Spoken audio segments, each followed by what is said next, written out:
بسم الله الرحمن الرحيم.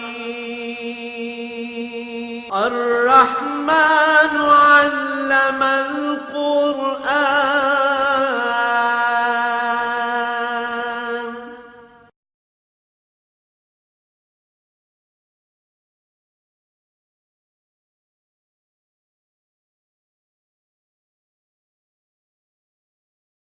الحمد لله رب العالمين، والصلاة والسلام على حبيبه محمد وآله وصحبه أجمعين. أعوذ بالله من الشيطان الرجيم. بسم الله الرحمن الرحيم. ورفعنا فوقهم الطور بميثاقهم وقلنا لهم ادخلوا الباب سجدا وقلنا لهم لا تعدوا في السبت وأخذنا منهم ميثاقا غليظا فبما نقضهم ميثاقهم وكفرهم بآيات الله وقتلهم الأنبياء بغير حق وقولهم قلوبنا غلف بل طبع الله عليها بكفرهم فلا يؤمنون إلا قليلا وبكفرهم وقولهم على مريم بهتانا عظيما وقولهم إنا قتلنا المسيح عيسى ابن مريم رسول الله وما قتلوه وما صلبوه ولكن شبه لهم وإن الذين اختلفوا فيه لفي شك منه ما لهم به من علم إلا اتباع الظن وما قتلوه يقينا بل رفعه الله إليه وكان الله عزيزا حكيما. اللهم سبحانك لا علم لنا إلا ما علمتنا إنك أنت العليم الحكيم. مولاي صل وسلم دائما أبدا على حبيبك خير الخلق كلهم.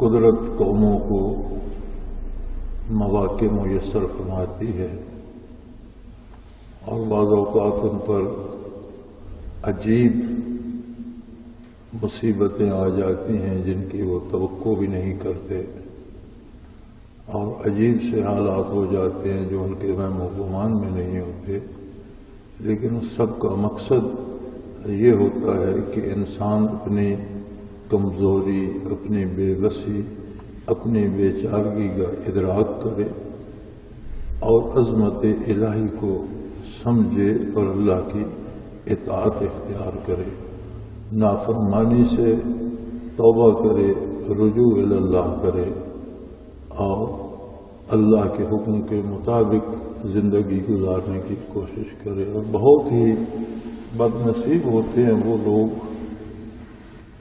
جو ایسی پریشانیوں اور ایسی مصیبتوں کے بعد بھی سنبھل نہیں پاتے. یہی ذکر یہاں بنی اسرائیل کا ہو رہا ہے کہ جب انہوں نے نافرمانی کی اور ان کی نافرمانیاں حد سے بڑھیں. ورفعنا فوقهم الطور بمیثاقهم، تو انہوں نے جو اللہ سے وعدہ کیا ہوا تھا، جب آپ کسی نبی پہ ایمان لاتے ہیں، کلمہ حق ادا کرتے ہیں، تو یہ ایک وعدہ ہے اللہ اور بندے کے درمیان، ایک عہد ہے کہ میں اللہ کی عظمت کا قائل ہوں، اس کی اطاعت کروں گا اور نبی کی نبوت پہ ایمان لاتا ہوں. جس طرح اللہ کا نبی رہنمائی فرمائے گا اس طرح اللہ کی اطاعت کروں گا. اطاعت الہی میں بھی بندے کو یہ اختیار نہیں کہ اپنی طرف سے کوئی چیز گھڑ لے اور کہے یہ نیکی ہے. وہ نیکی نہیں ہے.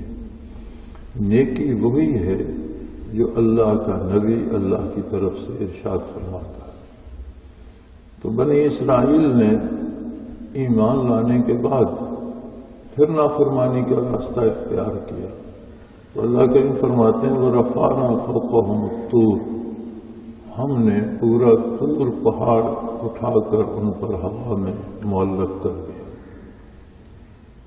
کہ اگر تم باز نہیں آؤ گے، توبہ نہیں کرو گے، تو یہ پہاڑ تم پر گرا دیا جائے گا اور تمہاری نسلیں تک نابود ہو جائیں گی، تمہاری آبادیاں مٹ جائیں گی، تمہارا نشان نہیں ملے گا، پہاڑ کے نیچے رہ جاؤ گے. اور واقعی پہاڑ کو اٹھا کر ان کے سروں پہ معلق کر دیا گیا. اس لیے کہ وہ اللہ سے وعدہ کر چکے تھے، کلمہ پڑھ چکے تھے، ایمان کا دعویٰ کرتے تھے۔ اللہ کریم نے انہیں فرعون کے مظالم سے نجات دلائی، اور انہوں نے یہ کرشمہ بھی قدرت کا دیکھا کہ خود کو خدا کہلانے والا اپنے لو لشکر سمیت غرق ہو کر تباہ ہو گیا، اور بنی بنائی سلطنت اور ریاست اور خزانے اور محلات اور باغات اور کھیتیاں اور زمینیں، ہر چیز ان کے لیے چھوڑ گیا۔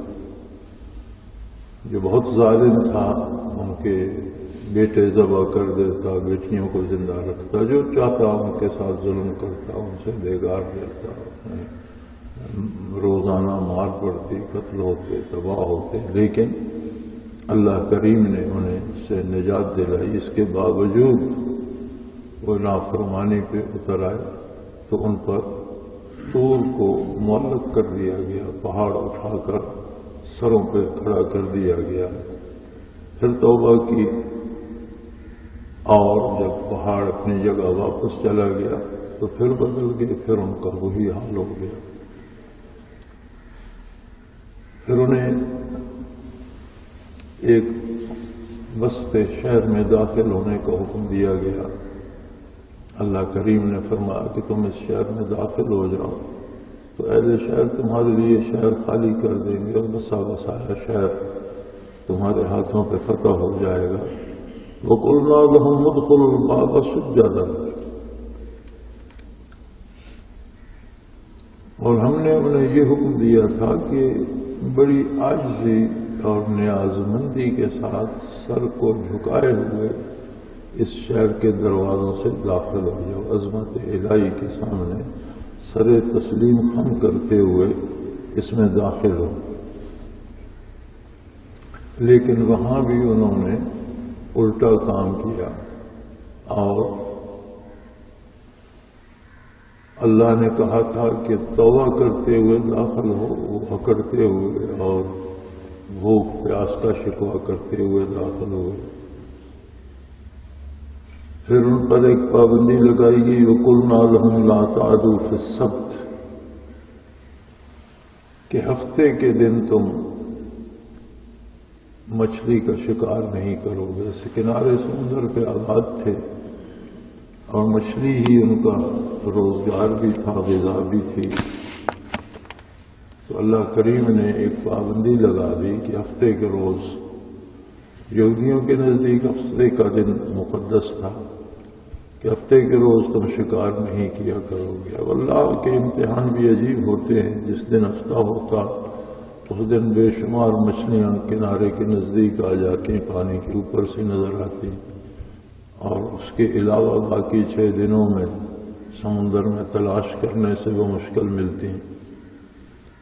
تو انہوں نے بجائے اس کے کہ وہ اللہ کریم کی اطاعت کرتے، انہوں نے ایک ہیلا نکالا کہ نالے بنا کر سمندر کے کنارے گڑھے بنا دیے، اور ان نالوں سے ان میں پانی داخل کر دیا۔ جب مچھلیاں زیادہ ہوتی تو ان نالوں سے گزر کر ان گڑھوں میں بھی چلی جاتی، تو وہ نالے وہ بند کر دیتے اور کہتے ہم نے پکڑی تو نہیں ہے، پانی میں ہی ہے، اور پھر بعد میں پکڑ لیتے۔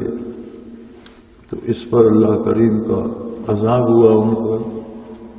وَقُلْنَا لَهُمْ كُونُوا قِرَدَةً خَاسِئِينَ، ان کی شکلیں مسخ ہو گئیں اور ذلیل بندروں کی صورت میں تبدیل کر دیے گئے، اور چیختے چلاتے ہلاک اور تباہ ہو گئے۔ وَأَخَذْنَا مِنْهُمْ مِيثَاقًا غَلِيظًا، ان تمام امور پر ہم نے ان سے بڑے پکے وعدے لیے تھے، انہوں نے بڑے پکے عہد کیے تھے کہ اللہ ہم اطاعت کریں گے، مگر انہوں نے نافرمانی کی۔ فَبِمَا نَقْضِهِمْ مِيثَاقَهُمْ وَكُفْرِهِمْ بِآيَاتِ اللَّهِ وَقَتْلِهِمُ الْأَنْبِيَاءَ بِغَيْرِ حَقٍّ وَقَوْلِهِمْ قُلُوبُنَا غُلْفٌ، ان پر تباہیاں کیوں آئیں؟ سب سے پہلا سبب تباہی کا یہ تھا کہ اللہ سے کیے گئے وعدے انہوں نے توڑے، اور نافرمانی کی، جن کاموں سے روکا گیا تھا وہی کام انہوں نے کیے، اور اللہ کی آیات کا انکار کیا ہوا، کفرہم بآیات اللہ، اللہ کی آیات کا انکار کر دیا کہ ہم اپنی مرضی سے اپنی پسند کے مطابق جئیں گے، خود جو چاہیں گے کریں گے، جو نہیں چاہیں گے نہیں کریں گے۔ اور پھر جب اس پر انبیاء نے منع کیا اور انبیاء نے تبلیغ کی اور تاکید کی تو انہوں نے انبیاء کو ناحق قتل کرنے سے بھی گریز نہیں کیا۔ جو اللہ کے مقبول بندے تھے اور نبی تھے، جب انبیاء کو قتل کیا تو پھر باقی کسی عالم یا کسی نیک یا کسی پارسا کی کیا حیثیت رہی؟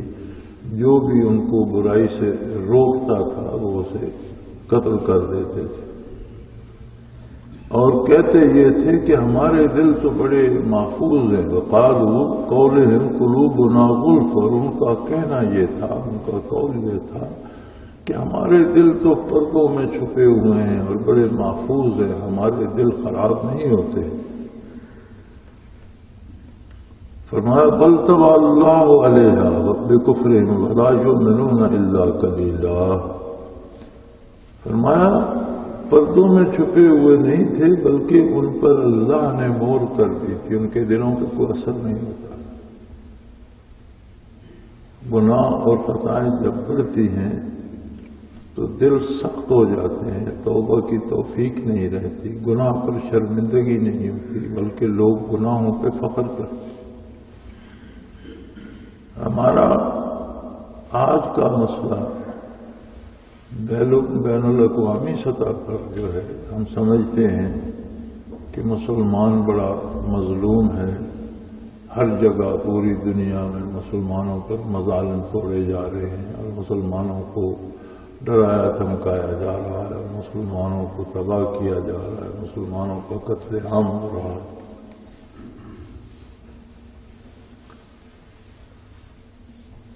اور ہمیں شکوہ رہتا ہے ذات باری تعالیٰ سے بھی کہ اللہ ہماری مدد نہیں فرماتا۔ بے شمار لوگ نمازیں ادا کرتے ہیں، اذانیں ہوتی ہیں، حج ہوتا ہے، قربانیاں ہوتی ہیں، روزے رکھتے ہیں لوگ، لیکن ہم یہ بھول جاتے ہیں کہ ہم اپنے کردار کو دیکھیں تو صحیح۔ بے شمار لوگ حج کرتے ہیں لیکن میرے خیال میں ان میں اکثر تعداد سود خوروں کی ہوتی ہے، جو اپنے سرمایہ میں سود کو شامل کرتے ہیں۔ اسی طرح سے ہم نمازیں تو پڑھتے ہیں لیکن شاید زیادہ ہماری نمازیں لوگوں کو دکھانے کے لیے ہوتی ہیں، عظمت الہی کے لیے بہت کم خوش نصیب ہیں۔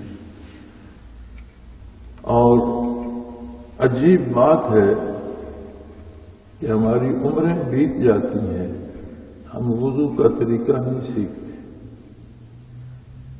چند جملے ہیں سورہ فاتحہ کی، چھوٹی چھوٹی 7 آیات ہیں، ہم ساری زندگی نماز میں ہر رکعت میں دہراتے رہتے ہیں۔ ہم یہ تکلف نہیں کرتے کہ ان 7 جملوں کا مفہوم تو ہمیں پتہ ہو کہ ہم بابوضو ہو کر، قبلہ رو ہو کر، لباس بھی پاک کر کے اللہ کے روبرو جب یہ پڑھتے ہیں تو اس کا معنی ہم کہتے کیا ہیں، اپنے لیے کیا مانگتے ہیں، اللہ سے کیا وعدہ کرتے ہیں، ہم کیسے لیں گے، ہم نہیں کرتے۔ اور عجیب بات یہ ہے کہ کہیں یہ سکھایا بھی نہیں جاتا۔ مساجد میں بھی تقریریں ہوتی ہیں، سیاسی موضوعات پر ہوں گی، بڑے عجیب عجیب مسائل پر ہوں گی، علم غیب کس کو ہے کس کو نہیں ہے، اس پہ بڑا شور ہوگا، کون کیا کر سکتا ہے کیا نہیں کر سکتا، عجیب و غریب مسائل جو میرے خیال میں سننے والوں کی سمجھ میں بھی شاید کم آتے ہوں، اور اس پہ شور ہوگا۔ کوئی روزمرہ کے معمولات، حلال حرام، وضو کا طریقہ، نماز کا سلیقہ یا اس کا ترجمہ یا اس کے الفاظ کوئی نہیں سکھاتا، اس طرف ہماری توجہ ہی نہیں ہے۔ اسی طرح جو وعدے اللہ کریم نے ہم سے لیے جو عہد ہمارا ہے، ہمارے پاس اللہ کی کتاب موجود ہے، اور یہ بلوغت سے لے کر موت تک ہر کام کا اصول اور بنیاد اور طریقہ اور سلیقہ بتاتی ہے۔ اس میں فوجداری کے قوانین بھی موجود ہیں، دیوانی کے بھی موجود ہیں، سیاست کے اصول بھی موجود ہیں، ملازمت، تجارت، کھیتی باڑی، مزدوری، لین دین، معاشرت، نکاح، طلاق، ہر شعبے زندگی کے قانون اور اصول موجود ہیں۔ لیکن کیا ہم نے ان پر عمل کرنے کا تکلف کیا؟ کیا عام آدمی اپنی زندگی میں قرآن حکیم کو رہنما بناتا ہے؟ کیا ہمارے ذمہ دار لوگ، با اختیار و با اقتدار لوگ کیا قرآن حکیم کے قوانین پر عمل کرنے کی یا کرانے کی کوشش کرتے ہیں؟ ہرگز نہیں۔ تو جب اللہ کے ساتھ بدعہدی کا یہ عالم ہے تو حالات بھی تو وہی ہوں گے۔ یہ بنی اسرائیل کا قصہ محض قصے کے طور پر یا کہانی کے طور پر بیان نہیں کیا جا رہا۔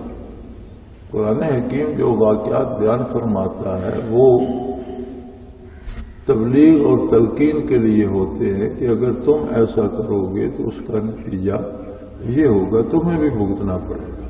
تم سے پہلی قوموں نے اگر یہ جرم کیا تو انہوں نے اس کا نتیجہ بھگتا، اگر تم کرو گے تو تمہیں بھی ویسے ہی نتیجہ بھگتنا پڑے گا۔ تو اگر آج ہم تباہ حال ہیں یا کمزور ہیں یا ہماری قیادتیں کمزور ہیں یا حکومتیں کمزور ہیں یا ہم ذاتی طور پر کمزور ہیں، تو ہمیں دیکھنا یہ ہوگا کہ ہم کر کیا رہے ہیں۔ اللہ کریم اور اللہ کے حبیب صلی اللہ علیہ وسلم سے ہم کون سا عہد نبھا رہے ہیں؟ جو وعدے ہم نے کیے ہیں بطور مسلمان، جو ہم پر فرائض عائد ہوتے ہیں، ہم کس طرح کا نہیں کریں گے تو اس کی سزا یہی ہوگی کہ انہوں نے عہد توڑے، کفر کیا، انبیاء اور نیک لوگوں کو قتل کیا، اور پھر کہتے تھے کہ ہمارے دل پہ تو کوئی اثر نہیں ہوتا، ہمیں تو کوئی شرمندگی نہیں ہے، ہمیں تو کوئی افسوس نہیں ہے۔ فرمایا بل طبع اللہ علیہا بکفرہم، ان کے کفر اور ان کی برائی کی وجہ سے اللہ نے ان کے دلوں پر مہر کر دی، ان کے دلوں کو سخت کر دیا۔ انہیں برائی سے بھی شرم نہیں آتی، بے حیائی سے بھی کوئی شرم نہیں آتی، ظلم سے بھی نہیں شرماتے، زیادتی سے بھی نہیں شرماتے، احساس ہی مر چکے ہیں ان کے۔ اور اللہ کریم کی طرف سے یہ بہت سخت سزا ہوتی ہے کہ کسی قوم کا یا کسی فرد کا احساس مر جائے، ظلم کرنے کے بعد اسے تعسف نہ ہو، اسے احساس ہی نہ ہو کہ میں نے ظلم کیا ہے۔ فلا یؤمنون الا قلیلا، اللہ کی اس سزا کا نتیجہ یہ ہے کہ بہت کم لوگ ہیں جو اپنی ذاتی زندگی میں ان جرائم سے بچے ہوئے ہیں، اللہ کی اطاعت کی کوشش میں لگے ہوئے ہیں، حلال کھانے اور نیک کام کرنے کی کوشش کرتے ہیں۔ جو بہت قلیل ہیں انہیں ایمان نصیب ہوتا ہے، ورنہ ان کی اکثریت نام کی مسلمان ہے، در حقیقت انہیں اسلام سے دور کا واسطہ بھی۔ اپنے زمانے میں یہود ہوں یا نصارہ ہوں یا اہل کتاب، کوئی بھی کتاب، کوئی بھی دین، سارے اسلام تھے، اللہ کی اطاعت تھے، تو اس سے محروم کر دیے گئے۔ فرمایا انہوں نے، یہودیوں نے صرف اللہ سے کفر نہیں کیا، وَبِكُفْرِهِمْ وَقَوْلِهِمْ عَلَى مَرْيَمَ بُهْتَانًا عَظِيمًا، انہوں نے حضرت مریم پر بھی بہت بڑی بہتان تراشی کی، کیونکہ عیسیٰ علیہ السلام بغیر والد کے پیدا ہوئے تھے، لہذا انہوں نے بجائے اسے عظمت الہی کی نشانی ماننے کے، قدرت کاملہ کی نشانی ماننے کے، ان پر برائی کا الزام لگایا، بہتان لگایا کہ یہ بیٹا کہاں سے لے آئی، حالانکہ ان کے معجزات بچپن سے ابھی پیدا ہی ہوئے تھے تو حضرت مریم کو حکم ہوا کہ آپ واپس جائیں، تو آپ بات نہیں کریں گے، خود بات کریں گے۔ تو عیسیٰ علیہ السلام نے کلام کیا، بتایا لوگوں کو میں اللہ کا نبی ہوں، اور اللہ نے بطور نشانی معجزاتی طور پر مجھے بغیر باپ کے پیدا فرمایا ہے، میں اللہ کا نبی اور رسول ہوں، اور اللہ مجھے کتاب عطا کرے گا، میں تمہاری رہنمائی کے لیے مبعوث ہوا ہوں۔ اس کے باوجود اس بات پر ایمان لانے کی بجائے انہوں نے حضرت مریم پر بہتان لگا، بہتان عظیمہ، بہت بڑے بہتان لگا، بہت زیادتی کی۔ اس کا مطلب ہے کہ اللہ کے نیک بندوں پر، انبیاء پر یا غیر انبیاء، حضرت مریم نبی تو نہیں تھی، ولیہ تھیں، اور ایک نبی کی معزز مقدس والدہ ماجدہ تھیں۔ اللہ کے نیک بندوں پر الزام تراشی، بہتان تراشی، اپنی خواہشات کی تکمیل کے لیے، اپنے ناروا کاموں کے لیے جواز پیدا کرنے کے لیے نیک لوگوں پر بہتان تراشی بھی بہت بڑا عظیم جرم بن جاتی ہے۔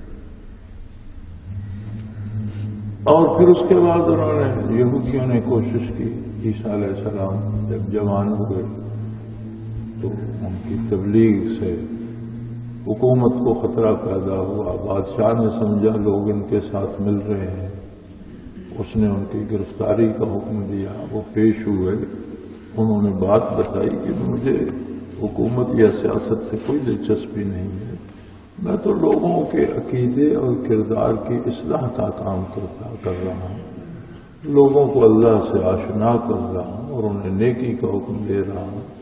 تو بادشاہ ان کے قتل سے باز آ گیا تھا، اس نے رہا کر دیا تھا انہیں۔ یہودیوں نے پھر سازش کی، پھر بادشاہ کے کان بھرے اور ان کے قتل کا حکم لیا، اور اپنی طرف سے انہیں صلیب پہ چڑھا دیا، جو آج بھی عیسائیوں کا ایمان ہے کہ وہ خدا کے بیٹے تھے، اور ہمارے گناہوں کے بدلے انہوں نے خود پھانسی لینا یا صلیب پہ مصلوب ہونا قبول کر لیا، اور ہمارے سارے گناہ اپنے سر لے لیے۔ فرمایا ان کا یہ کہنا، وَقَوْلِهِمْ إِنَّا قَتَلْنَا الْمَسِيحَ عِيسَى ابْنَ مَرْيَمَ رَسُولَ اللَّهِ، اللہ کے رسول عیسیٰ علیہ السلام جو حضرت مریم کے بیٹے تھے، ہم نے انہیں قتل کر دیا۔ فرمایا وَمَا قَتَلُوهُ، انہوں نے ہرگز انہیں قتل نہیں کیا، یہ قتل نہیں کر سکے انہیں۔ وَمَا صَلَبُوهُ، نہ یہ انہیں مصلوب کر سکے، سولی پہ بھی نہیں چڑھا سکے، صلیب پر نہیں لٹکا سکے، ایسا کچھ بھی نہیں ہوا۔ وَلَٰكِنْ شُبِّهَ لَهُمْ، ہاں انہیں اشتباہ میں، شبہ میں ڈال دیا گیا۔ ہوا یہ کہ عیسیٰ علیہ السلام جہاں تھے، ان کے ساتھ رہنے والا ایک شخص مرتد ہو گیا، اور انعام کے لالچ میں اس نے ان کی مخبری کرنے کا ذمہ لیا، اور شاہی سپاہیوں کو لے کر روانہ ہوا۔ چونکہ مکان میں عیسیٰ علیہ السلام اس وقت اکیلے تھے، وہ اندر گیا،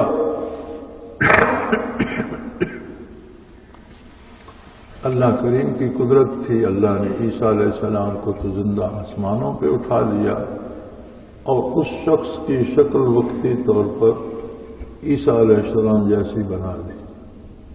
وہ اندر سے پھر کے باہر آیا، اس نے کہا یہاں تو کوئی عیسیٰ نہیں ہے۔ انہوں نے پکڑ لیا کہ عیسیٰ تو تم ہی ہو۔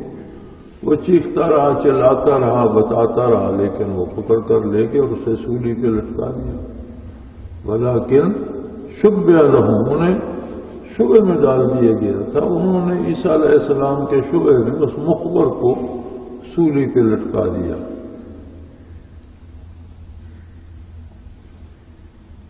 وَإِنَّ الَّذِينَ اخْتَلَفُوا فِيهِ لَفِي شَكٍّ مِّنْهُ، فرمایا آج بھی جو لوگ عیسیٰ علیہ السلام کی ذات کے بارے میں اختلاف کرتے ہیں، وہ آج بھی اس غلط خیال میں مبتلا ہے، آج بھی اسی غلط فہمی میں مبتلا ہے۔ جیسے قادیانی ملعون نے بھی اسی غلط فہمی کا سہارا لیا، اور اس نے بھی کہا، بلکہ اس نے تو بہت کچھ واحیات باتیں کی، ان کا والد بھی ثابت کیا، پھر ان کی قبر کشمیر میں ثابت کی، کہاں وہ تھے مڈل ایسٹ میں اور قبر اس نے کشمیر میں ثابت کرنے کی کوشش کی، تو فرمایا آج بھی جو لوگ اختلاف کرتے ہیں وہ آج بھی شک میں مبتلا ہیں اور اس غلط خیال میں مبتلا ہیں، لیکن ان کے پاس کوئی دلیل نہیں ہے، ما لہم بہ من علم، کوئی مستند بات، کوئی عقلی یا علمی دلیل ان کے پاس عقلی یا نقلی نہیں ہے، محض الا اتباع الظن، محض اپنے شبہات، اپنے شکوک کا اتباع کرتے ہیں، اپنے اوہام کا اور اپنے خیالات کا اتباع کرتے ہیں، ان کے پاس کوئی دلیل نہیں ہے۔ وما قتلوہ یقیناً، اور یہ یقینی بات ہے کہ یہودی عیسیٰ علیہ السلام کو قتل نہیں کر سکے تھے، بل رفعہ اللہ الیہ، بلکہ اللہ نے انہیں اپنے پاس اٹھا لیا۔ یہاں بھی فرق باطلہ کہتے ہیں کہ یہ جو رفع ہے اس کا مطلب ہے کہ اللہ نے ان کی روح کو اٹھا لیا، ان کی روح قبض کر لی، اور بڑی یہ بات بھول جاتے ہیں کہ جب ان کی موت کی تردید ہو رہی ہے، ان کے قتل کی تردید ہو رہی ہے، ان کے مصلوب ہونے کی تردید ہو رہی ہے، تو اگر یہودیوں کے قتل ہونے سے اللہ نے بچایا، ان کے صلیب پر چڑھانے سے اللہ کریم نے بچایا اور خود موت دے دی، تو پھر اس کا مطلب ہے یہودیوں کا مقصد تو پورا ہو گیا، وہ تو قتل ہی کرنا چاہتے تھے۔ اگر وہ شہید کرنا چاہتے تھے یا صلیب پہ لٹکا کے سزائے موت دینے، تو وہ بھی تو قتل ہی کرنا چاہتے، اور اگر اللہ نے خود موت دے دی تو پھر ان کا کام تو خود اللہ نے کر دیا۔ اس رفع سے مراد زندہ اٹھایا جانا ہے۔ قادیانی مرحوم نے کہا تھا کہ اگر زندہ اٹھا لیے گئے تو اب تک تو وہ بہت ضعیف ہو چکے ہوں گے، صدیاں بیت گئیں، اب 21ویں صدی جا رہی ہے، 2100 سال 2000 سال ہو گئے، تو 2000 سال میں تو وہ اتنا تو بندہ زندہ نہیں رہتا۔ لیکن وہ یہ بھول گیا کہ اللہ قادر ہے، اور ویسے بھی زمین کے شب و روز اور آسمان کے شب و روز میں بہت بڑا فاصلہ ہے۔ ان یوما عند ربک کألف سنۃ مما تعدون، زمین پر 1000 سال گزرتا ہے تو آسمان پر ایک دن گزرتا ہے۔ تو اگر 2000 سال گزر گئے تو جہاں وہ ہیں ان کی عمر عزیز کے تو 2 دن گزرے ہوں گے، اور کتنے ہزار سال زمین پہ اور گزریں گے ان کے نزول سے پہلے، تو اتنے دن گزر جائیں گے۔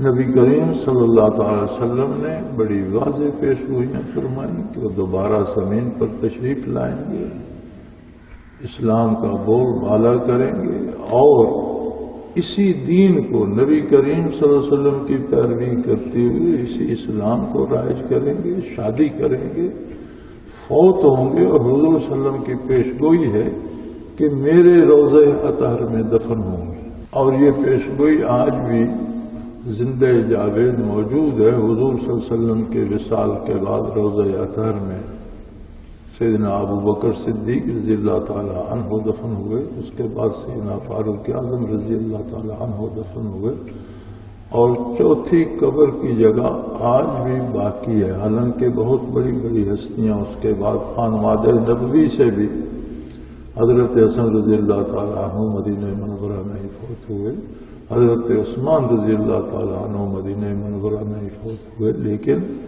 کسی کو روضہ اطہر میں جگہ نہیں ملی، بلکہ وہ جگہ عیسیٰ علیہ السلام کے لیے ابھی تک باقی ہے۔ اور حضور کا یہ ارشاد بھی ہے کہ قیامت کو جب اٹھیں گے تو ابو بکر و عمر میرے اور عیسیٰ علیہ السلام کے درمیان ہوں گے، یعنی دونوں طرف اللہ کے 2 رسول ہوں گے، اور یہ دونوں ہستیاں ہمارے درمیان میں اٹھیں گی۔ سو فرمایا بل رفعہ اللہ الیہ، اللہ کریم نے انہیں زندہ اپنے پاس اٹھا لیا تھا۔ اور قرآن حکیم میں بھی موجود ہے، حدیث شریف میں واضح موجود ہے کہ وہ دوبارہ زمین پر تشریف لائیں گے، اور پھر آیا اسلام ہوگا، دین کا بول بالا ہوگا، شادی کریں گے، رہیں گے، فوت ہوں گے، اور مدینہ منورہ میں روضہ اطہر کے اندر ان کی جگہ موجود ہے جہاں وہ دفن کیے جائیں گے۔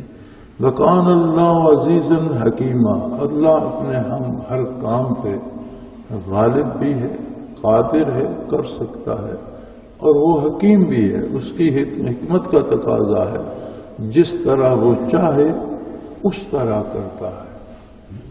اور ہمارے سامنے تو جو کچھ سامنے ہے اسے بھی شاید ہم صحیح سمجھ رہے ہیں یا نہیں، ہو سکتا ہے حقیقت کچھ اور ہو، ہمیں دکھائی کچھ اور دے رہی ہو سکتا ہے واقعہ کچھ اور ہو، ہمارے علم میں اور آ رہا ہو۔ ہمارا علم تو یقینی نہیں ہے، لیکن اس کی حکمت قطعی اور یقینی، اس کا علم یقینی ہے۔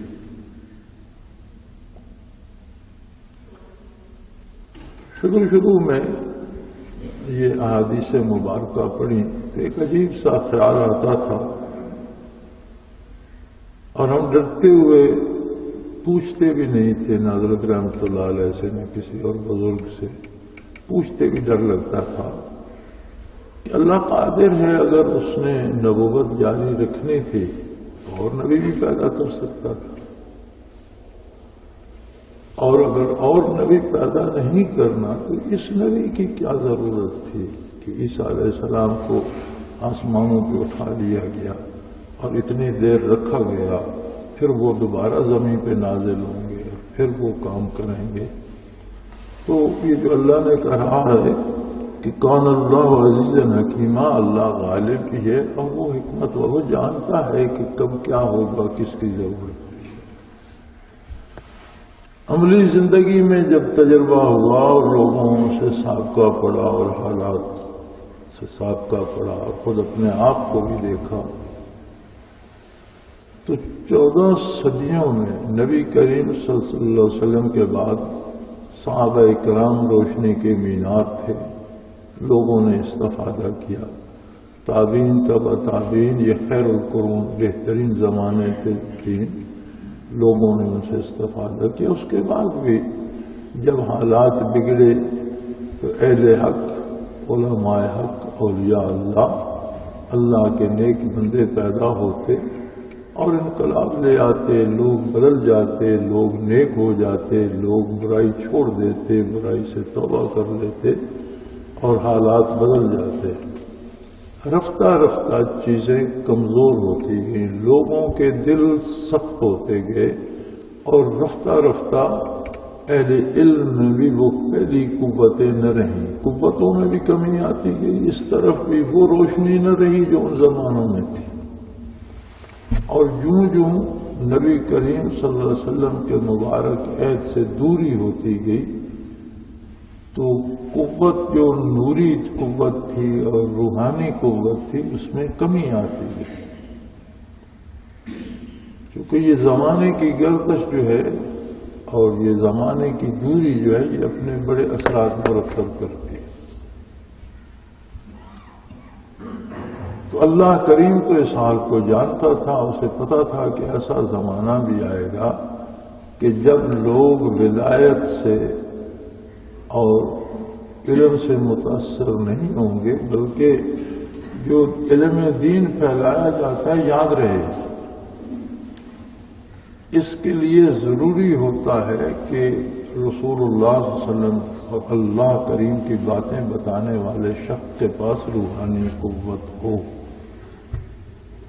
اگر اس میں روحانی قوت نہ ہو تو باتیں صرف باتیں رہ جاتی ہیں، تبدیلی پیدا نہیں کرتی۔ وہ باتیں صرف حکایات رہ جاتی ہیں، قصے کہانیاں رہ جاتی ہیں، خبر کے درجے میں رہ جاتی ہیں۔ ایک بندے کے پاس بہت سی خبر جمع ہو جاتی ہے، لیکن اس کی اپنی ذات پر بھی اس کا اثر کوئی نہیں ہوتا، دوسروں پر بھی اس کا اثر کوئی۔ علم اور خبر میں بڑا فاصلہ ہے۔ علم ان معلومات کو کہتے ہیں جو آپ کا حال بن جائے۔ ایک شخص کو پتا ہے کہ یہ پانی کا گلاس ہے اور اس میں زہر ہے، وہ اسے نہیں پیے گا تو یہ علم ہے۔ لیکن ایک کو آپ بتاتے ہیں کہ یہ پانی زہر آلود ہے، لیکن وہ پی لیتا ہے، اس کا مطلب ہے اس کے پاس علم نہیں تھا، خبر تو تھی۔ جو علم عمل پہ آمادہ نہ کرے وہ علم نہیں ہوتا، وہ خبر ہوتی ہے، اور جو خبر عمل پہ آمادہ کر دے وہ علم بن جاتی ہے، وہ خبر نہیں رہتی۔ تو دینی تعلیم یا دینی ادارے یا دینی معلم یا دین سکھانے والے جو لوگ ہیں، آج اگر ہم اپنے ارد گرد نظر دوڑائیں، خود اپنے کردار کو دیکھیں، دینی اداروں کے کردار کو دیکھیں، دینی لوگوں کے، تو ان سے کیوں تبدیلی پیدا نہیں ہو رہی؟ چھوٹے چھوٹے گاؤں ہیں تو ہر محلے میں ایک مسجد بنی ہوئی ہے، 10 12 مسجدیں ہیں، ان میں جمعہ بھی ہوتا ہے، بن جمعے کے بیان بھی ہوتے ہیں، بچوں کو قرآن کریم بھی مولوی پڑھاتے ہیں، ہر بندے کو مسئلہ بھی بتاتے ہیں، جنازے پڑھاتے ہیں، نکاح کا سارا کچھ ہوتا ہے، لیکن بندوں میں تبدیلی نہیں آتی۔ جھوٹ بولنے والا جھوٹ بول رہا، چوری کرنے والا چوری کر رہا، حرام کھانے والا حرام کھا رہا، یہ چیزیں بدلتی کیوں نہیں؟ ہمارے شہروں میں دیکھیں تو ایک ایک شہر میں اتنے عظیم و شان مدارس ہیں جن کا سالانہ اخراجات کروڑوں میں ہیں، اور قوم صدقات زکوٰۃ اس سارے میں وہ دیتی ہے، اسی سے وہ چل رہے ہیں، اور رات دن قرآن و حدیث پڑھائی جاتی ہے۔ کتنے لوگ وہاں سے فارغ التحصیل ہو کر اور علوم حاصل کر کے نکلتے ہیں، لیکن دکھ کی بات یہ ہے کہ اس سارے کا حاصل جو عقیدے اور عمل میں مثبت تبدیلی آنی چاہیے وہ کہیں دیکھنے میں نہیں ہے۔ کسی کو کیا تبدیل کریں گے؟ عملی زندگی میں خود اپنے آپ کو تبدیل نہیں کر پاتے، ان کی اپنی عملی زندگی جو ہوتی ہے اس میں صلاحیت نہیں ہوتی۔ تو اس کی وجہ یہی ہوتی ہے کہ بتانے والے میں اگر خود روحانی قوت برکات نبوت ہیں، وہ انوارات جو قلب عطر سے نکلتے ہیں، اگر اس کے دل میں وہ انوار ہیں، وہ برکات ہیں، تو اس کی بات میں بھی اثر ہوگا، جو وہ قرآن کریم پڑھائے گا اس میں بھی اثر ہوگا، جو دین کی بات یا تبدیلی کی اس سے بھی لوگ بدلیں گے، لوگوں کے عقائد کی اصلاح ہوگی، لوگوں کے کردار کی اصلاح ہوگی۔ اور اگر یہ روحانی قوت کسی دین بتانے والے کے پاس نہیں ہوگی تو پھر ایسا ہی ہے جیسے کوئی الف لیلا پڑھتا رہے اور لوگوں کو قصے کہانیاں سناتا رہے اور مصروف رکھے، اس کا اثر عملی زندگی پہ نہیں ہوگا۔ اور یہی ہماری آج کی مصیبت ہے کہ وہ جو اصل چیز تھی، برکات نبوت تھی، نور نبوت تھا، اس سے محروم ہو کر رسمی طور پر ہم نے دین کو رواج کے طور پر لے لیا ہے، اور یہ ابھی جو بڑھتا جائے گا۔ ابھی تو کہیں نہ کہیں کسی نہ کسی گوشے میں کوئی اللہ کا بندہ موجود ہے جس کی وجہ سے کچھ نہ کچھ اصلاحی کام ہو رہا ہے، کچھ نہ کچھ لوگ بدل رہے ہیں، کچھ نہ کچھ لوگوں کے عقائد کی اصلاح ہو رہی ہے، کردار کی اصلاح ہو رہی ہے۔ ایسا زمانہ بھی آئے گا کہ جب کام ولی کے بس سے باہر ہو جائے گا، تو پھر نزول ہوگا عیسیٰ علیہ السلام کا۔ بات اسی قرآن کی کریں گے، لیکن بات کرنے والے کے پاس جو قوت روحانی ہوگی وہ ایک رسول کی ہوگی۔ اللہ چونکہ رب العالمین ہے، ہر زمانے ہر ایک کی ضرورتوں سے واقف ہے، تو نبوت تو مکمل ہو گئی۔ آپ جو کہتے ہیں نا نبوت ختم ہو گئی، یہ جملہ درست نہیں ہے۔ جملہ یہ ہے کہ نبوت مکمل ہو گئی، حضور اس کے مکمل کرنے والے ہیں۔ خاتم النبیین انبیاء کا جو سلسلہ تھا اسے مکمل کرنے والے ہیں حضور، اس کے بعد کوئی نبی نہیں آئے گا۔ لیکن مخلوق کو اس روحانی قوت کی ضرورت پیش آئے گی جو ایک رسول میں ہوتی ہے۔ تو فرمایا وَقَانَ اللَّهُ عَزِيزًا حَكِيمًا، اللہ ہر چیز پہ قادر بھی ہے، غالب ہے، جو چاہے کر سکتا ہے، اور وہ حکیم ہے، اس کی حکمت ہر شے کے راز سے واقف ہے۔ وہ جانتا تھا کہ نبوت تو مکمل ہوگی، لیکن ایسا زمانہ آئے گا کہ لوگوں میں مثبت تبدیلی کے لیے رسول کی روحانی قوت چاہیے ہوگی۔ اس نے ایک نبی کو زندہ باقی رکھ لیا. یہ اس کی حکمت کا تقاضا تھا، اور بنی نوح انسان کی ضرورت کی تکمیل کے لیے اس نے یہ بھی اس کی رحمت ہے کہ اس نے اتنا کرم فرمایا. وَإِن مِّنْ أَهْلِ الْكِتَابِ إِلَّا لَيُؤْمِنَنَّ بِهِ قَبْلَ مَوْتِهِ.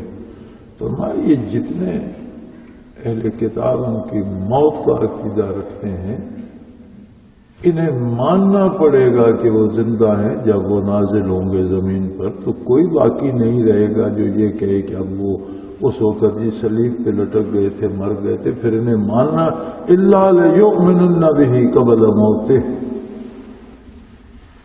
اس سے پہلے کہ وہ مرے وہ ان کی ضرور تصدیق کرے گا. وَيَوْمَ الْقِيَامَةِ يَكُونُ عَلَيْهِمْ شَهِيدًا، اور قیامت کے روز دوسرے انبیاء کے ساتھ عیسیٰ علیہ السلام بھی لوگوں کے گواہ ہوں گے اور لوگوں کے کردار اور عقائد کی شہادت دیں گے. انبیاء کی شہادت یہی ہوگی کہ یہ عقیدہ اور یہ عمل ہم نے تعلیم فرمایا تھا، اور جو عقیدہ جو عمل تعلیمات نبوت کے خلاف ہوگا اس پر وہ شہادت دیں گے کہ یا اللہ یہ ہم نے تعلیم نہیں فرمایا، یہ ان لوگوں نے خود ایجاد کیا تھا، اس کا نتیجہ یہ خود تھے. آخر دعوانا ان الحمدللہ رب العالمین. اللہ اللہ اللہ اللہ اللہ اللہ اللہ اللہ.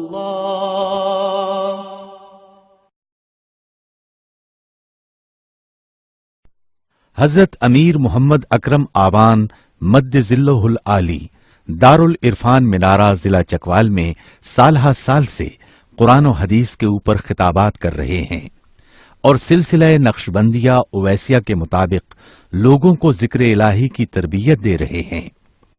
وہ قرآن پاک کی تفسیر ترتیب وار بیان کر رہے ہیں.